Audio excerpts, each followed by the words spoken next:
तो हैंडल जरा सा छूते ही टूटकर उसके हाथ में आ गया। डैनी उस टूटे हुए हैंडल को देखकर डरा नहीं, बल्कि उसके चेहरे पर एक एक्साइटमेंट आ गई। उसने देखा कि दरवाजे के लॉक पर ओवन की तरह एक घुमाने वाला डायल बना है। वो समझ गया कि यही पहली पजल की शुरुआत है। अब सबके सामने एक टारगेट था और सब लोग कमरे में सुराग ढूंढने लगे। अभी माइक को एक किताब के अंदर से एक अजीब सा पेचकस मिला और जोई का ध्यान उस किताब के नाम पर गया। उस पर लिखा था फ़ारेनहाइट 451। जोई तुरंत समझ गई कि यही शायद पासवर्ड है। वो भाग कर गई और उसने उस डायल को घुमा दिया, लेकिन दरवाजा नहीं खुला। अगले ही पल छत पर लगी एक मेटल की प्लेट खिसक गई और उसके अंदर से ढेर सारे हीटर के कॉय बाहर आ गए। उनमें से डरावनी लाल रोशनी निकल रही थी और कमरे का तापमान तेजी से बढ़ने लगा। अमांडा ने चिल्लाकर कहा कि हीटर बंद करो, लेकिन वो डायल एकदम जाम हो चुका था और जरा भी हिल नहीं रहा था। सब लोग बुरी तरह डर गए। अमांडा भागकर रिसेप्शन वाले शीशे के पास गई और जोर जोर से पीटने लगी ताकि कोई मदद मिल सके, लेकिन अंदर से सिर्फ एक मशीन जैसी आवाज आ रही थी। जेसन ने शांति से देखा कि उस शीशे पर चाबी लगाने की जगह है। इसका मतलब उन्हें चाबी ढूंढनी होगी। ठीक उसी वक्त बेन के गुस्से ने एक बहुत बड़ी मुसीबत खड़ी कर दी। उसने एक फायर एक्सटिंग्विशर उठाया और शीशा तोड़ने की कोशिश की, पर वो सिर्फ एक प्लास्टिक का नकली डिब्बा था। उसने झुंझलाकर उसे जमीन पर फेंक दिया। इस हरकत की वजह से एक और नया जाल चालू हो गया। अब कमरे के खंभे भी गर्म हीटर में बदल गए थे। वो पूरा कमरा अब एक बंद ओवन की तरह भट्टी बन चुका था। ऐसे खतरनाक हालात में जोई की नजर बेन के फेंके हुए उस फायर एक्सटिंग्विशर पर पड़ी और उसे उसमें से एक चाबी मिल गई। उन्होंने उस चाबी से रिसेप्शन वाला शीशा खोला तो देखा कि अंदर कुर्सी पर एक पुतला बैठा हुआ है। तभी पास रखा फोन बज उठा। जेसन ने फोन उठाया तो उसमें से एक डरावनी आवाज में चेतावनी मिली, कृपया सभी नियमों का पालन करें। ये सुनते ही कमरे के बाहर की सारी खिड़कियां भारी लोहे की प्लेटों से बंद हो गई, जिससे उनका बाहर की दुनिया से पूरा संपर्क टूट गया। पसीने से सबके कपड़े भीग चुके थे। अमांडा को अपनी पुरानी बीमारी की वजह से घबराहट होने लगी और सांस लेने में दिक्कत होने लगी। जोई ने पानी की मशीन से एक गिलास पानी निकाला और उसे पीने को दिया ताकि वो शांत हो सके। इसी बीच जोई की नजर गलती से अमांडा की पीठ पर जलने के भयानक निशानों पर पड़ी और वो तुरंत समझ गई कि वो गर्मी से इतना क्यों डर रही है। पानी निकालते वक्त जोई का ध्यान पानी की मशीन पर लिखे एक मैसेज पर गया। उस पर लिखा था किसी भी समय कोस्टर का इस्तेमाल किया जा सकता है। वो तुरंत टेबल के पास गई और देखा कि वहाँ दबाने वाले 6 कोस्टर रखे हैं। उसमें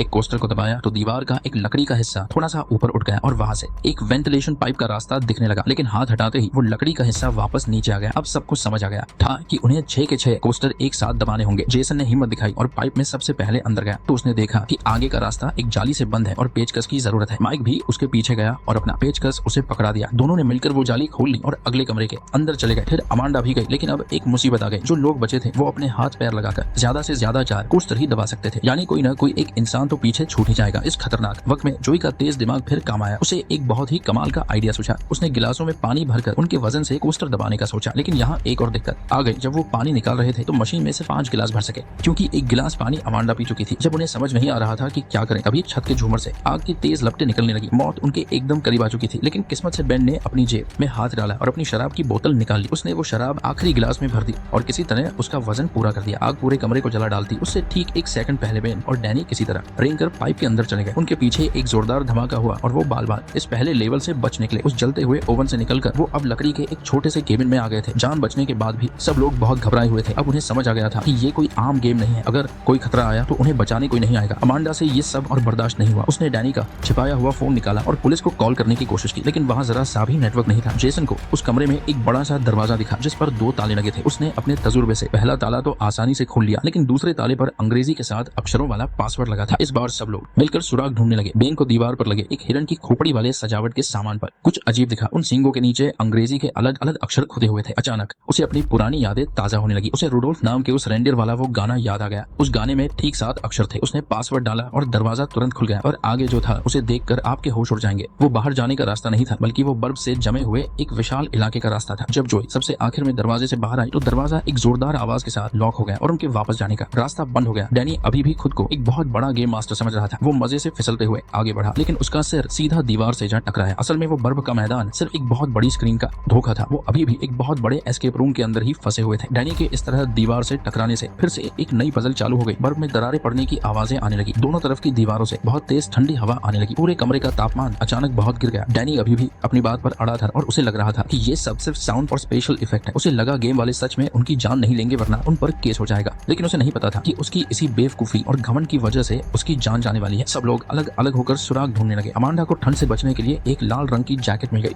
बेन को बर्फ के बीच एक छोटा सा गड्ढा दिखा। माइक को एक मछली पकड़ने वाली रॉड मिली और जोई ने एक पोलर बियर के पुतले के मुंह से एक चुंबक निकाला। अब सब कुछ एक साथ जोड़ा गया और चुंबक को रॉड के हुक पर बांधकर उसे बर्फ के गड्ढे में डाल दिया गया। जल्दी ही उन्होंने उस बर्फीले पानी से एक जमा हुआ बर्फ का बॉक्स बाहर निकाला। उस बॉक्स के बिल्कुल बीच में अगले कमरे की चाबी फंसी हुई थी। अब इस बर्फ को कैसे पिघलाएं? जेसन ने बेन के लाइटर का इस्तेमाल करने को कहा। बेन ने तुरंत लाइटर उसकी तरफ उछाल दिया और वो सीधा एक बहुत ही पतली सी बर्फ की परत पर जाकर गिरा। डैनी हीरो बनते हुए उस लाइटर को उठाने के लिए आगे गया, लेकिन जैसे ही वो पलटा, सोचिए क्या हुआ। डैनी के पैरों के नीचे की बर्फ जोरदार आवाज के साथ टूट गई और वो पूरा का पूरा उस बर्फीली झील के अंदर जा गिरा। सब लोग बुरी तरह घबरा गए। उन्होंने पागलों की तरह पैर मारकर और बर्फ को पीटकर डैनी को ढूंढने की कोशिश की, लेकिन उस बर्फ के नीचे ना खत्म होने वाला अंधेरा और ठंड थी। दुनिया भर के गेम खेलने का दावा करने वाला वो लड़का सबके सामने तड़प तड़प कर अपनी जान गवा बैठा। डैनी की मौत ने सबको जैसे अंदर तक हिला कर रख दिया। अब ये कोई गेम नहीं था, बल्कि ये मौत का एक खूनी खेल बन चुका था। इस डर के माहौल में लोग एक दूसरे पर शक करने लगे। माइक ने बेन से पूछा कि क्या उसने जानबूझकर लाइटर वहां फेंका था ताकि डैनी वहां जाए। गनीमत रही कि जेसन ने बीच बचाव करके उस फालतू की बहस को रोक दिया। अभी सबसे ज्यादा जरूरी था उस चाबी को बाहर निकालना। इसका इकलौता तरीका यही था कि वो अपने शरीर की गर्मी से उस बर्फ को पिघलाए। पांचों लोग एक साथ बैठे और बारी बारी से अपने हाथों से उस बर्फ के टुकड़े को रगड़ने लगे। वो अपने शरीर की बची कुछ गर्मी से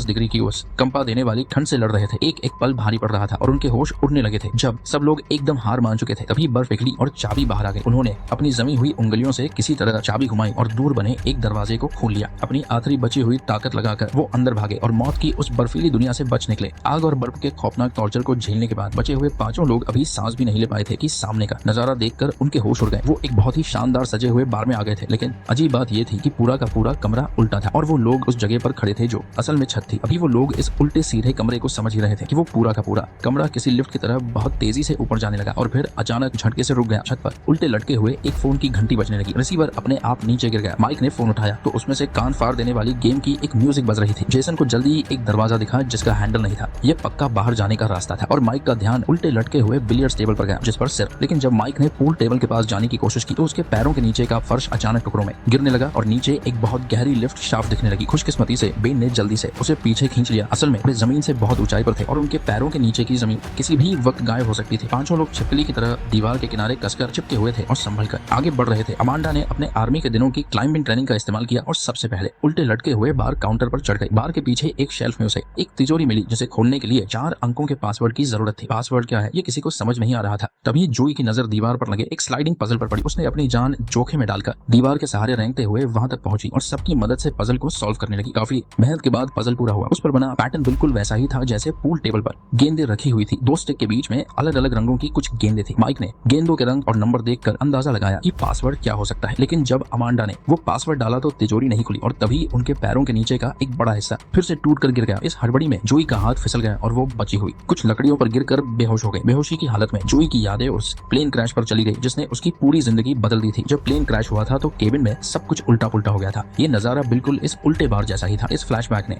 उसे तुरंत होश मिला दिया और उसे एक आम बात समझ में आई। ये कमरा उल्टा डिजाइन किया गया है, इसलिए पासवर्ड को भी उल्टा करके देखना होगा। वो जोर से चिल्लाई कि पासवर्ड है। अमांडा ने तुरंत नया पासवर्ड डाला। तिजोरी एक आवाज के साथ खुल गई और उसके अंदर काले रंग की 8 नंबर वाली गेंद रखी थी। उम्मीद की किरण सामने थी, लेकिन बाहर जाने का रास्ता टूटे हुए फर्श की वजह से बंद हो चुका था। अमांडा के पास अपने सिर के ऊपर लटकती हुई पूल टेबल से होकर जाने के अलावा कोई चारा नहीं था। लेकिन जब वो आधी दूर पहुंची तो उसकी जेब से 8 नंबर वाली गेंद फिसल गई। उसी पल अमांडा ने बिना एक सेकंड सोचे अपना हाथ छोड़ दिया और छलांग लगा दी। गेंद के खाई में गिरने से ठीक पहले उसने उसे पकड़ लिया। फिर उसने जल्दी से गेंद जेसन की तरफ उछाल दी और खुद पूरी ताकत से एक लटकते हुए टेलीफोन के तार को पकड़ लिया जिससे उसकी जान बच गई। सबने पूल स्टिक से उसे खींचने की कोशिश की, लेकिन वो बहुत दूर थी। बहुत देर तक लटके रहने की वजह से अमांडा की सारी ताकत खत्म हो चुकी थी। उसने सामने खड़े अपने साथियों को एक आखिरी बार देखा और हार मान ली। उसने अपना हाथ छोड़ दिया, तार टूट गया और अमांडा अंधेरी खाई में गिर गई। इस बहादुर लड़की ने अपनी जान देकर अपने साथियों के लिए बाहर निकलने की चाबी हासिल की। अमांडा के बलिदान से मिली उस 8 नंबर की गेंद से बाकी चारों भारी मन से दरवाजा खोलकर चौथे कमरे में पहुंचे। बत्तियां जलते ही उन्होंने खुद को एक गोल अस्पताल के वार्ड में पाया। उन कमरों की सजावट देखकर उन सबकी रूह काम गई, क्योंकि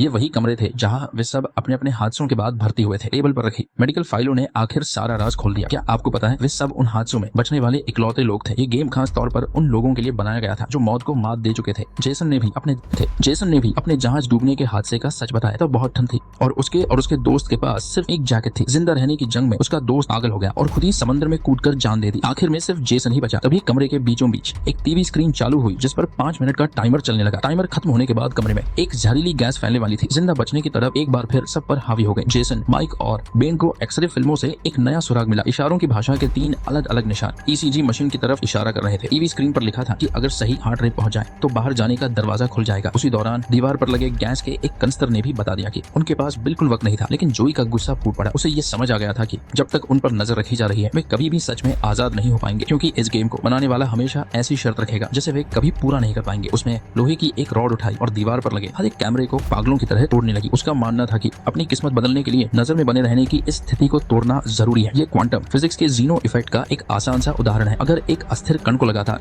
देखा जाए तो वो कभी भी नहीं बदलेगा। इसी तरह जब तक उन्हें लगातार देखा जा रहा है उनकी मौत की किस्मत नहीं बदलेगी। उधर जेसन और बाकी दोनों ने हार्ट रेट का टेस्ट शुरू कर दिया। उन्हें लगा कि खतरे के समय में हार्ट रेट तेज होना चाहिए, लेकिन ना तो बेन और ना ही माइक मशीन की जरूरत के हिसाब से अपना हार्ट रेट बढ़ा पाए। जब देखा कि वह बिल्कुल कम बचा है तो पत्थरदिल जेसन ने एक खतरनाक फैसला लिया। उसने डिफाइब्रिलेटर से माइक को बिजली का झटका दिया ताकि जबरदस्ती उसका हार्ट रेट बढ़ाया जा सके, लेकिन हार्ट रेट बहुत ज्यादा बढ़ जाने के बाद भी मशीन पर फेल ही दिखा रहा था और बेचारा माइक उसी बिजली के झटके से तड़प कर मर गया। टाइमर 0 हो गया और छत से जहरीली गैस तेजी से निकलने लगी। मौत को सामने देखकर जेसन को पहली का असली मतलब समझ आया। इसमें हार्ट रेट ज्यादा नहीं बल्कि कम करना था। उसने फौरन वो पैड्स अपने शरीर पर लगाए और शांत होकर सांसें नॉर्मल करने लगा। गैस की वजह से ऑक्सीजन कम होने लगी और उसका हार्ट रेट गिरने लगा। जब हार्ट रेट एक लिमिट से नीचे गया तो मशीन पर पास का सिग्नल आ गया। दीवार पर बना एक छोटा सा वेंट झटके से खुला और जेसन बिना कुछ सोचे उसमें घुस गया। बे ने देखा कि जोई अभी भी कैमरे तोड़ रही थी। उसने जोई को जल्दी वहां से चलने को कहा, लेकिन जोई कोई और रास्ता खोजना चाहती थी। मजबूर होकर बेन को अकेले ही उस रास्ते में जाना पड़ा। जैसे ही उसका दरवाजा बंद हुआ पूरे कमरे में जहरीली गैस भर गई। जोई भी अब और बर्दाश्त नहीं कर पाई और उसके मुंह से झाग निकलने लगा। वो जमीन पर गिर गई। जब बेन और जेसन उस वार्ड से बचकर निकले तो बेन अपने गुस्से को रोक नहीं पाया। उसने सबके सामने जेसन के झूठ का पर्दाफाश कर दिया। उस जहाज के डूबने वाले हादसे में उसके दोस्त ने खुद छलांग नहीं लगाई थी। जेसन ने उस इकलौती जैकेट को पाने के लिए अपने ही दोस्त को पानी में डुबोकर मार डाला था। पोल खुलने के बाद जेसन ने भी नाटक करना बंद कर दिया। उसने सब मान लिया और बेदर्दी से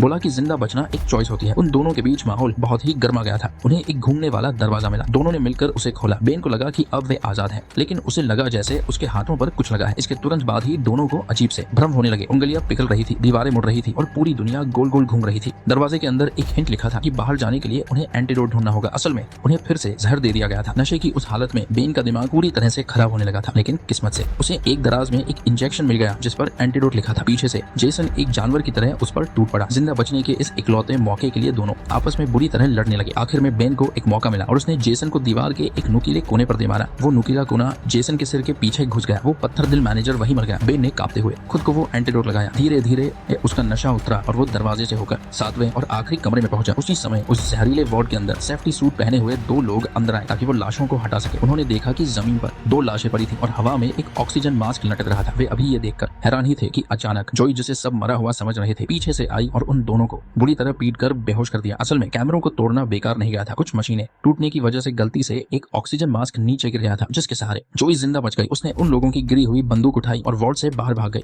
दूसरी तरफ बेन उस आखिरी कमरे में था। वो एक स्टडी रूम था जिसमें बहुत सारी किताबें और पेंटिंग्स रखी थी। उस कमरे की दीवारें दोनों तरफ से सिकुड़ रही थी। दीवार पर एक 4 नंबर वाला पासवर्ड दरवाजा था। बेन ने टेबल पर रखे एक कागज और दीवार की कुछ पेंटिंग से पहली सुलझा ली। पेंटिंग्स में लोगों की उंगलियां घड़ी के अलग अलग नंबरों की तरफ इशारा कर रही थी। उन्हें मिलाकर पासवर्ड का उल्टा नंबर बन रहा था। जब दीवारें उसे बिल्कुल कुचल नहीं वाली थी, आखिरी वक्त में, क्या आपको पता है, वो दीवार के पीछे बनी आग तापने वाली जगह में छिप गया। उसकी जान बाल बाल बच गई। बेन वहां से रेंगते हुए एक लंबे से गलियारे में पहुंचा। वहां एक स्क्रीन पर उन 6 लोगों की तस्वीरें थी। सिर्फ उसे छोड़कर बाकी 5 लोगों की तस्वीरों पर लाल रंग का क्रॉस लगा हुआ था। वो ठीक से सांस भी नहीं ले पाया था कि अभी दाढ़ी वाला एक आदमी वहां आया। उसने बेन को आखिर में जीतने पर बधाई दी और बड़े आराम से बताया कि इस सब के पीछे क्या वजह थी। ये सब उन अमीर लोगों को मजा देने के लिए था जो कुछ नया और खतरनाक देखना चाहते थे। आम टीवी शो से अब उनका मन भर चुका था। उन्हें कुछ असली और जानलेवा रियलिटी शो चाहिए था। इस शो का सबसे बड़ा हिस्सा थी किस्मत। गेम बनाने वाले ने बेन को एक सिगरेट दी जैसे कोई रस्म निभा रहा हो, लेकिन जैसे ही बेन थोड़ा रिलैक्स हुआ उसने झटके से बेन के गले में रस्सी डाल दी। असल में इस गेम का रूल यही था कि इसमें कोई विनर नहीं होता। जब बेन का दम घुटने ही वाला था तभी जोई वहां पहुंच गई। उसने बंदूक उठाकर उस गेम मेकर की पीठ पर गोली मार दी। गोली लगने के बाद भी वो आदमी मरा नहीं। उसने जोई पर छलांग लगाई और उसकी बंदूक छीननी चाहिए। इसी खतरनाक पल में बेन ने अपनी पूरी ताकत बटोरी और हिम्मत करके खड़ा हो गया। उसने एक शराब की बोतल उस आदमी के सिर पर जोर से मारी और फिर उसे गोली मार दी। दोनों मिलकर इस जीते जागते नर्क से आजाद हो गए। कहानी यही खत्म नहीं होती। रात को जोई पुलिस को लेकर उस बिल्डिंग में वापस गए ताकि वो मिनोज के सारे काले चिट्ठे खोल सके, लेकिन वो बिल्डिंग तो पूरी खाली हो चुकी थी और एक खंडर बन गई थी। ऐसा लग रहा था मानो वहाँ कुछ हुआ ही ना हो। पुलिस को जांच में बेन के खून में बहुत सारे ड्रग्स मिले, इसलिए उन्हें शक हुआ कि जोई और बेन ने नशे की वजह से ये सब चीजें इमेजिन की है। उनकी बातों का मजाक बनाकर टाल दिया गया। 6 महीने बाद जोई और बेन दोबारा मिले। बेन तो उस सदमे से बाहर आ गया था, लेकिन जोई उसे भूल नहीं पाई थी। उसने पिछले 6 महीनों में लगातार जांच की और अखबारों में छपी एक्सीडेंट की खबरों से पता लगाया कि मिनोज ने बाकी 4 लोगों की मौत को एक हादसा दिखा दिया था। उसने इन्विटेशन बॉक्स पर बने रहस्यमयी निशानों, सीढ़ियों और उनके स्टेप्स को गिनकर मिनोज के हेडक्वार्टर की लोकेशन का अंदाजा लगा लिया। ये मैनहट्टन के बीचों बीच मौजूद एक बिल्डिंग थी। उसने न्यूयॉर्क के 2 टिकट खरीदे और बेन को अपने साथ चलकर इस पूरे राज का पर्दाफाश करने को कहा। बेन ने जोई का कॉन्फिडेंस देखा और मान गया। अब वो पहले वाला हारा हुआ सुपरमार्केट का एम्प्लॉय नहीं रहा था। उसे अपने और अपने दोस्तों के लिए इंसाफ चाहिए था। मूवी के